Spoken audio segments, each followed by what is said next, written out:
كيبور ملتي ميديا برودكشن. بسم الله الصلاة والسلام على رسول الله صلى الله عليه وسلم. السلام عليكم ورحمة الله وبركاته. كبجمتوتا أردفتوتا كينيا بكم جرتان جلالا في نجين ربي سنر هاجرات وسنين جتا الرا كيسموتا أداتك أود ليسني في هذه التجار. يجا كيسموني كيا نموتا سينا غرغدا هجتانين نموتا أبتا غداتك وحركة أبنين أبني يكون هو ماليلات أبتا حلقة علميتي رابطة حلقة علمي وكاد أبتا حلقة علميتي كان إنسان هو جنات تجرني أبني يكون مال هو جتاجر أكمل هندي فمي مالي هندي فمي مال الرجل وانجرون إنساني وجين ترتيجوني إن شاء الله كان ولين ترتيجونه تها ندوك تراجعها. السلام عليكم ورحمة الله وبركاته. وعليكم السلام ورحمة الله وبركاته. ومن كينيا كوجني أستنو أرجمو كيسانيف مقعدة وتوتا كيبوريتين قالتهم ما سنين جتشو برباد. نتيس هدو قالتهم ما سنين جتشو برباد. شكرا الفردا.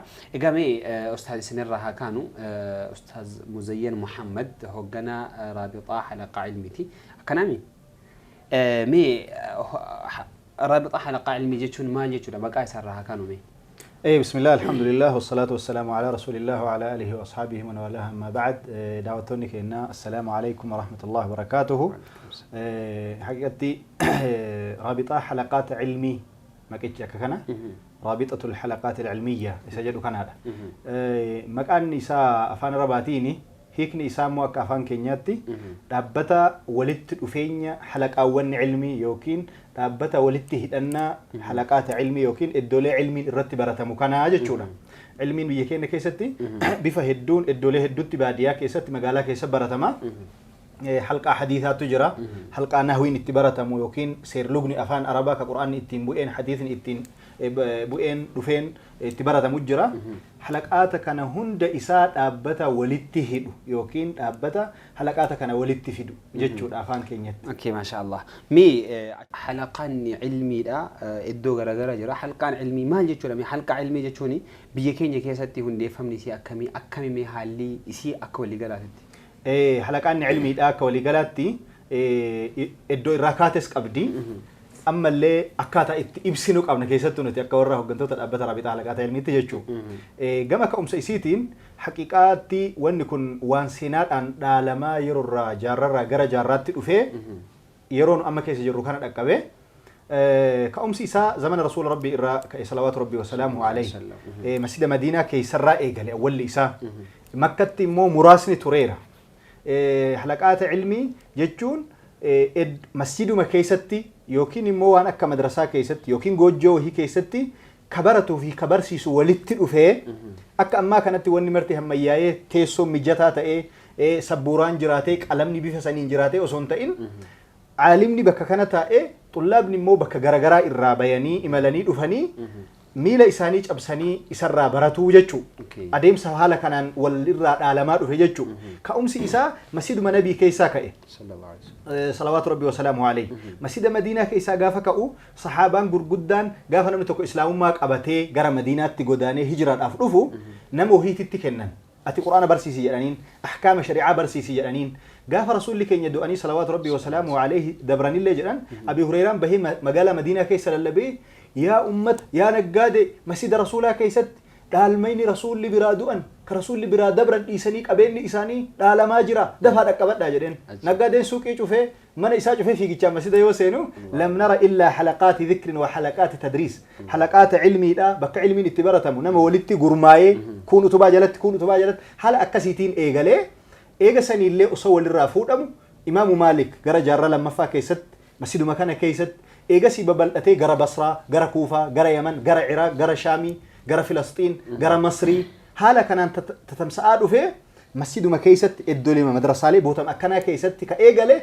وصول الرئارة مجرى دولة أمويوتا كيسة كعباسيوتا كيسة كعثمانيوتا كيسة وصول الرئارة عالم الإسلامي كيستي bifa kanaan waan walirraa dhaalamaa dhufeedha halaqaata ilmii jechuun. Akkasitti biyya keenya illee seenee. Biyya keenya illee haaluma saniin seenee keessumaayyuu bara isteeta muslimaa biyya kana keessa ture bara mamlakaa shawaa islaamiyyaa jedhamu bulchiinsa shawaadhaa ka islaamaa bara mamlakaa ifaat ka jedhamu bara mamlakaa dawwaaroo mamlakaa baalee mamlakaa shirkaa mamlakaa araabiinii mamlakaa hadiyyaa ka jedhan keessatti seenaalee muslimtoonni biyya kana keessatti bulchiinsa mataa isaanii dhaabbatu dura ka jiru duyda duuba isaas ka jiru halaqaata ilmiitu jira ulamaa'atu jira jechuudha. Haala kanaan walirraa dhaamee har'a gahee akkasitti as geenye jechuudha. Ajaa'iba.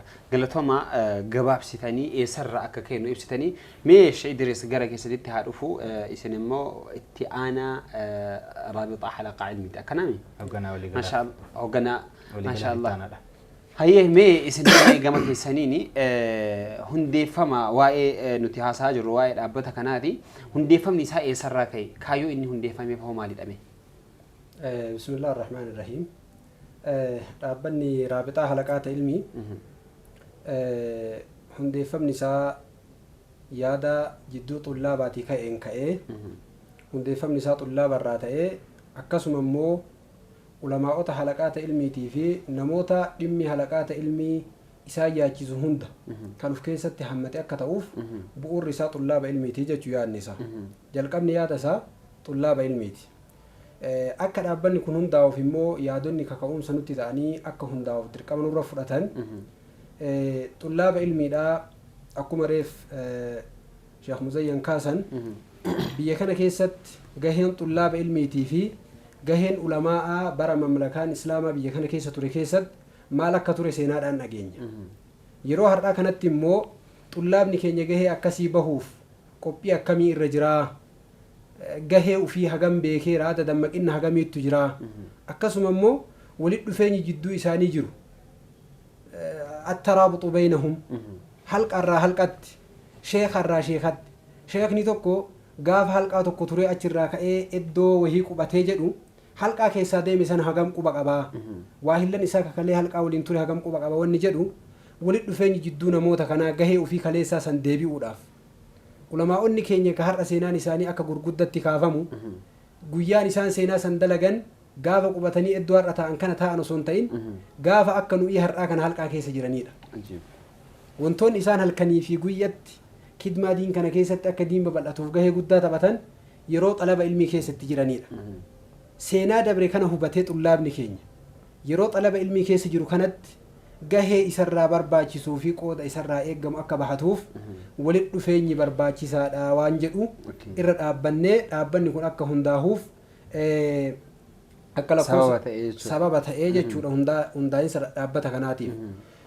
Iddoon inni irraa hundaa'e immoo yaaduma jidduu xullaabaa garii xullaabaa keessaa ka'een walitti dhufeenyi namoota ijoo halqaa keessa jiran halqaa muraasa gaaf jalqabaatiif halqaa jaharraa eega walitti dhufe. Nama halqaa jaharraa walitti dhufeen yaadni kun mari'atamee irra walii galamee halqaa dabalataa dhufee gara boodaatti halaqaata godinoota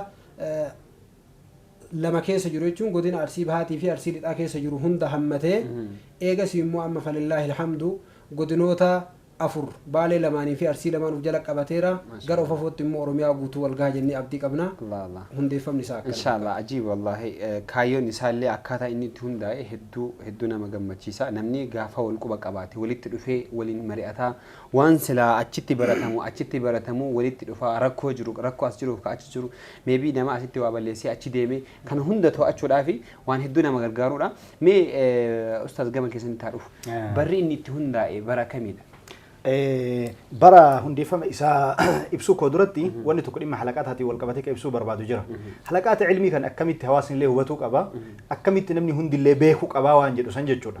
Halaqaata ilmii jechuun nuti akkamitti ibsina? Qabatamni jirullee qabatama jirurra dhaabbannee halaqaata ilmii jechuun biyya kana keessatti nama islaamummaadhaaf tattaafatu hundaaf haadha namni kun hundi isaa rahima isii keessaa bahe. Maal jechuudha? Halaqaanni ilmii hiya ummul jamiil kharaja min rahimiha al-jamiil. halaqaata ilmii jechuun haadha maraa tarahima isii keessaa namni islaamummaaf tattaafatu hundi biyya kana keessatti garaa isii keessaa bahee jedhe ka karaa isii irra dabree dhalootaaf hawaasaaf gadi bahe akkam jechuudha biyya kana keessatti doktoraa warri jedhamu jira ulamaa'otarraa doktoroonni jiranii namni sadarkaa fatwaatti dhihaatee koreen fatwaadhaa jira muftii namni jedhamu jiraatu danda'a daa'ii jira qaadiitu jira imaamatu jira khaxiibatu jira muallima qur'aanaatu jira namni kun hundi islaamummaan biyya kana keessatti eenyuun dhaabatte ambatanaan dhaabatte ummata kanaan dhaabatte imaamaan dhaabatte daa'iin dhaabatte khaxiibaan dhaabatte muftiin dhaabatte doktora biyya kana keessaa bahee har'a diinaa khaddamuun dhaabatte kun hundi isa eenyutu isa dhale duyda duuba isaa eenyu jira rahima eenyu keessaa bahee gaafa jennu halaqaata ilmi keessaa bahee jechuun daa'ii miidiyaa irratti beekamu haa ta'u hoogganaa majlisaa sadarkaa gubbaa irraa hanga jalaatitti jiru haa ta'u kun hundi isaan dargaggeessi bareedaan da'waa irratti bobba'ee argamu ati mataan kan kee gaafa wahii halaqaata ilmi keessa turte jira anis halqaa keessa jira halqaa keessaa bahe isaanis warri silaa da'waaf khidmaa diinitti biyya kana keessatti tattaafatu halaqaata ilmi keessaa bahe garuu hoo icciitii raabixaa hundeessutti akkuma isaan kaasan waan dabalu keessa hundeessutti fide keessa halaqaan ilmi akkuma ati beektu baadiyyaa keessatti muka jalatti afaan qabu gubbaan adurraa gaaddisa bareedaan qaba daaraa keessa taa'ee ummanni kun ifaajee doktor Jeylaanii nu baase doktor Kamaaliin nu baase doktor Muhammadiin nu baase doktor Taajiin nu baase daa'ii fulaaniin nu baase khaxiiba fulaaniin nu baase garuu sheekni as keessaa bahee fi daa'iin as keessaa bahee doktorri as keessaa bahee illee halqaan tun haadhatiyye jedhee mil'atee laaluu keessatti jijjiiruu keessatti mee halqaati yesan kalee an daaraa keessatti baradhe dhaloonni duuba kiyyaan dhufu daaraa keessatti hin baratin haroo dhugee baradhe an bishaan qulqulluun hin jiru mee har'a ani immoo naa jiramee jira bal'inni naa argamee jira siifadhee jira mee halqaa sayyaadadhee waa fooyyessaafiif sheekni keenya ulamaani keenya akka beektu kan gaafa galu qofa namni waa walitti qabee qubsiisa sabboonni mil'atee yaadatu hin jiru ulamaani keenya jidduma xullaabaatitti asumatti erkataa rakkinnes walitti obsaatuma ilmi isaanii oofatan waan asitti beekamu qabu addunyaa aalamaa tana keessa la Afrikaa wala Eeshiyaa biyyoota silaa islaamummaan irraa sababa wal'atte illee akka biyya keenyaatti aalimni taa'ee ganamarraa haga galgalaatitti osoo hojii isaan hojjetan osoo qonna isaan qotan osoo mindaa tokkoon gaafanne xaaliba kanarraa waan qalama jedhanii hin beekami gaafa quraana qaraanu waan qalama jedhanii birri kudha wayilee taata waan guuramu jira hin jiru halaqaata keessa bakki kun ijoo ta'uu qaba namni hundi haadha tana beekuu qaba namni hundi xiyyeeffannaa kennuufii qaba namni hundi waan qabuun bira dhaabbachuu qaba yaada jedhurraa dhaabbanni tokko ka dhimma kanarratti hojjetu ka halqaatti nama dammaysu qooda halqaan baate shoora isiin taphatte haadha nama maraa ta'uu kan namni hundi hubatuu qaba waan jedhurraa kaatanii kun hundaa'ee bara akka lakkoofsa hijiraatitti bara 1442 amma waggaa sadii irra jira jechuudha maashaallah igame wallahi seenaa guddaadha akkuma isinuu kaastanii namni dhaqee laga sana irraa hin dhugne akka waan hin jirreetti ilma islaamaa ta'ee nama muraasa kun eegalee meebii keessaa kutee ba'a kun immoo jidduun ga'ee ba'a kun immoo ittuu citee caalima ta'ee taa'ee qubatee kun da'waa irra bobba'ee kun immoo imaama masjidaa ta'ee waan garagaraa irra bobba'ee khidmaa diin irra jira jechuudha kanaaf kun waan guddaadha waan guddaatu hundaa'ee meeshaa Idris gara keessanitti haa dhufu takka eega hundeessitanii wanni nama mudatu hedduudha isamee gara xumuraa irratti dhufna wanni hojjetame haga wahii waan silaa dur halqaaleen ilmi waan dur qabdu ka amma sababa dhaabbata kana argatteen dabalatte maalidha haqiiqatti wallahi raabixaan halaqaata ilmii hundeeffamuu isiitiin wal qabatee wantoonni halaqaata keessan mul'atanii fi jijjiiramoonni barbaadan maaltu mul'atee gaafiin jedhu gaafii bareedaadha halaqaanni keenya kaleessa gaafa raabixaan hundeeffamtu akkuma dura kaasuuf yaaletti gariin isaanii ollaa ollatti quba waliin qaban eega raabixaan halaqaata ilmii hundeeffamtee amiirran isaanii waliif finnee wal garsiisnee yaada tokko kaawwannee deemnee asitti halaqaanni ollarraa ollatti miti laga ce'ee biyyarraa biyyatti quba wal qabaa jechuudha rakkoo har'aa halqaa kana keessa jiru halaqaanni guutuun yeroo sanatti quba qabaa jechuudha rakkoo waan irraa qoodamuu danda'u keessatti walirraa qoodamaa kaanis du'aa'eedhaan wal bira dhaabbachaa wal faana socho'aa jira jechuudha akkasuma immoo erga raabixaan halaqaata ilmii hundooftee as dammaqiinsi xullaaba keessa jiru eenyu akka ta'e uf argateera jechuu dandeenya afaan guuttanne maaliifi namoota kaleessa waa jijjiiruu danda'an ka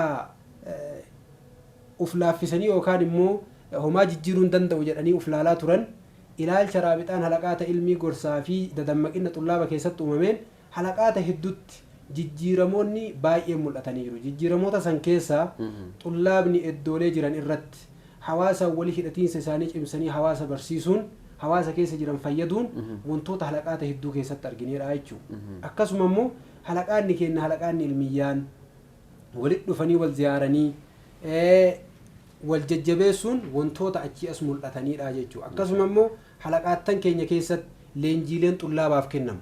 Namoota gurguddaa fikiraa qabanii fi namoota leenjii nama leenjisuu danda'aniin halaqaata keessatti iddoo hundatti leenjiin daawaatii fi leenjiin barnoota aqiidaa irratti kennamu wantoota kaleen jirre ka sababa sochii raabixaatiin dhufee argameedha. Haqiqatti waa'ee leenjii kaasnaan Sheekh Idriis wanni dabalu tokko maaltu jira?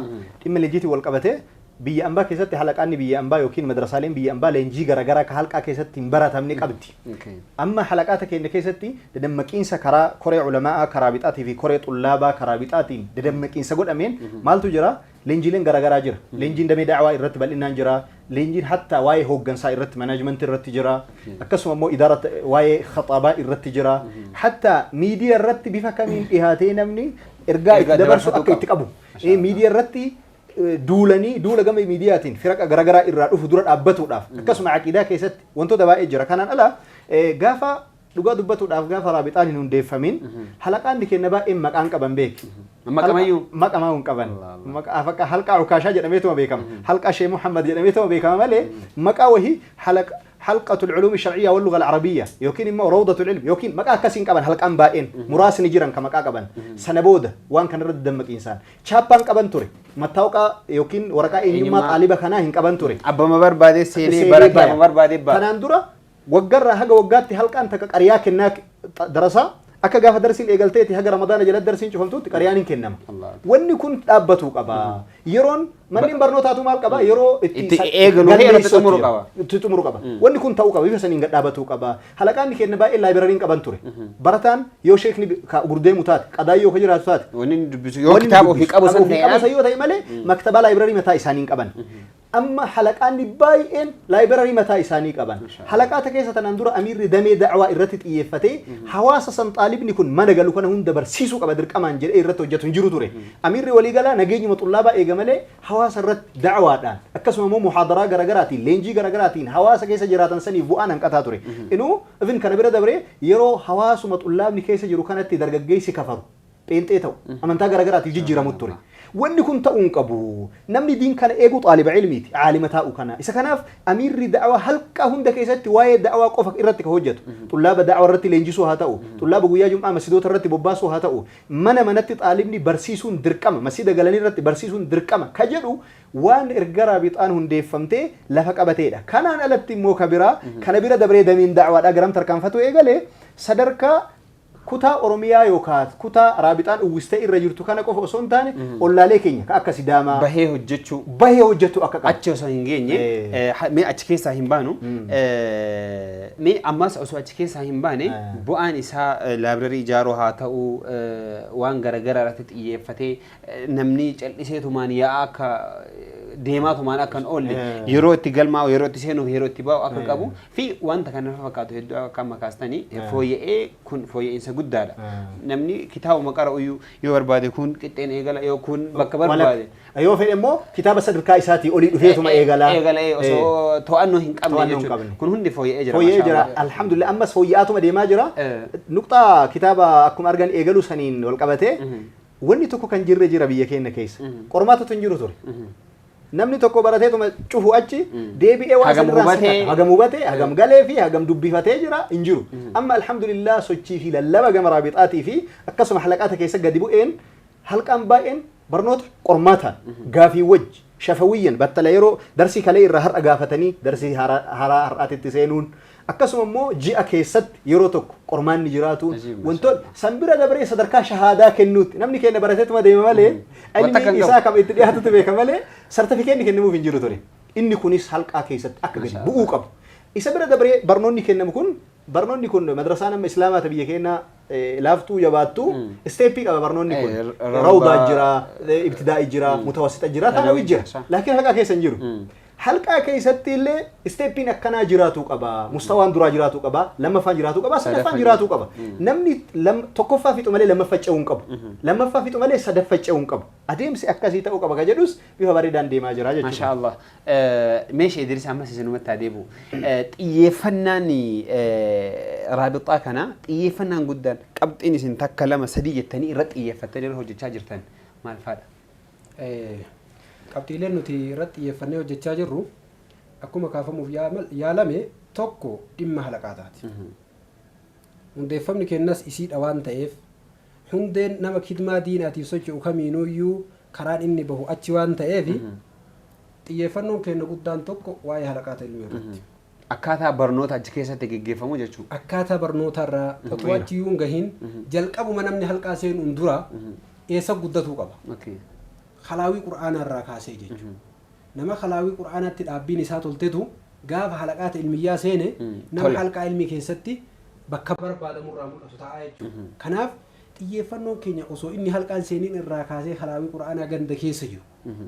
Sheeka khalaawii qur'aanaa ganda keessa barsiisu kan namni isa gate halaqaan raabixaan halaqaata ilmiyyaa abuurtee bira geettee akka dadammaqee inni ilmaan islaamaa qopheessu hojjechuu karoora qabdii jechuudha. Xiyyeeffannoon isii guddaa halaqaata irratti ta'ee jalqaba nama gara halaqaataatti dhufu eega dhufee halqaa keessa maal akka hojjetu waan halqaa keessa barate kan ammoo garamittiin akka deemu eessa akka geessuu qabu xiyyeeffannoo raabixaatii jechuudha. Raabixaan immoo waa'ee halaqaataatiin alatti iddoolee da'waan hin gahiniin gahuu keessaatti akkasuma immoo mujtamaa hawaasa islaamaa kana hunda akkaataa itti waliif fiduu hin danda'amu. Fakkeenyaaf raabixaa halaqaata ilmii xullaabaan hundeeffame yoo jennu xullaaba qofa qabatee deemaadhaa miti.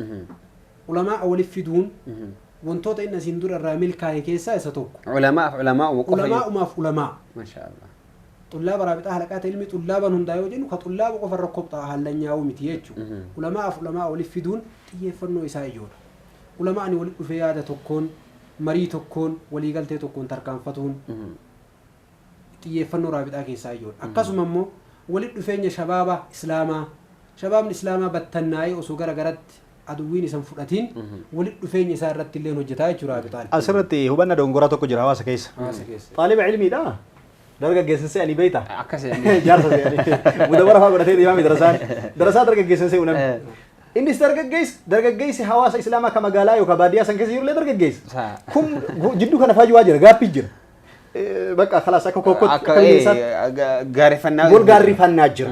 Wanni kun cabee xullaabni kun ijoollee kan maasiyaallee yoo ka dalagaa jiraatu taate dogongorarlee yoo ka jiraatu taate ati ilmii barattee harkaa qabda ati kitaaba beeyta ati akka itti nama yaamuu danda'an beeyta bineensa taate shayxaana rajiim gootee achi darbu osoo hin taane akkamiin walitti dhihaatanii sagantaa dargaggootaa godhanii kun lamaanuu dargaggoonni kun lamaan akkamii akka itti walitti dhufuu qaban dargaggoonni islaamaa immoo akkamii akka ijaaramuu qaban erga ijaaramuu qofa osoo hin taane akkamii barnootaan sadarkaa isaanii ol guddisaa deemuu qaban akka cimuu qaban walumaa galatti xiyyeeffannoo raabixaadha ulamaa'ota walitti fiduu dhimmi halaqaataa leellisnee hafarsinee qooda isii fi gahee isii shoora isii kana hawaasaaf ibsuu da'wa irratti xiyyeeffatu biyya kana keessatti haqiqaan jirtu seenaa dheeraa biyya kana keessatti islaamummaan gangalatee dhufe keessatti jihaadni yeroo muraasa qofa waa'een jihaadaa waa'een qabsoodha da'waadha ka islaamummaa biyya maraan gahe ka fuudhee sidaamaan gahe ka dabuub kana keessa babal'ise ka gujii booranaan gahe ka arsii fi harargeen gahe karaa du'aata muraasaatiin wareegama itti kafalanii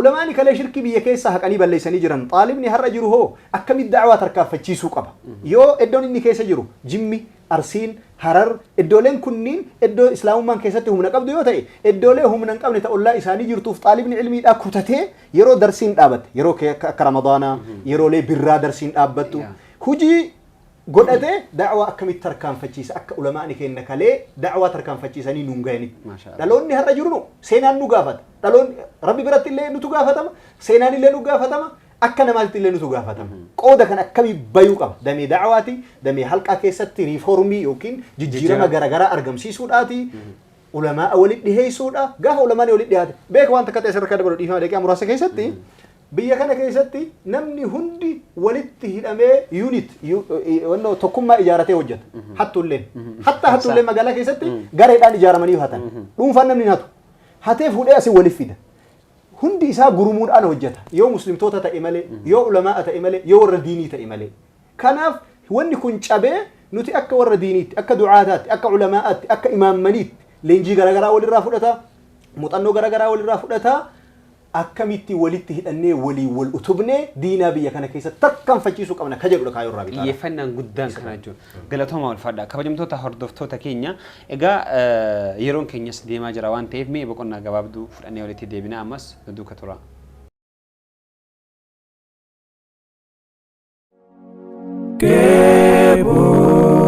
Kebor Multimedia Production.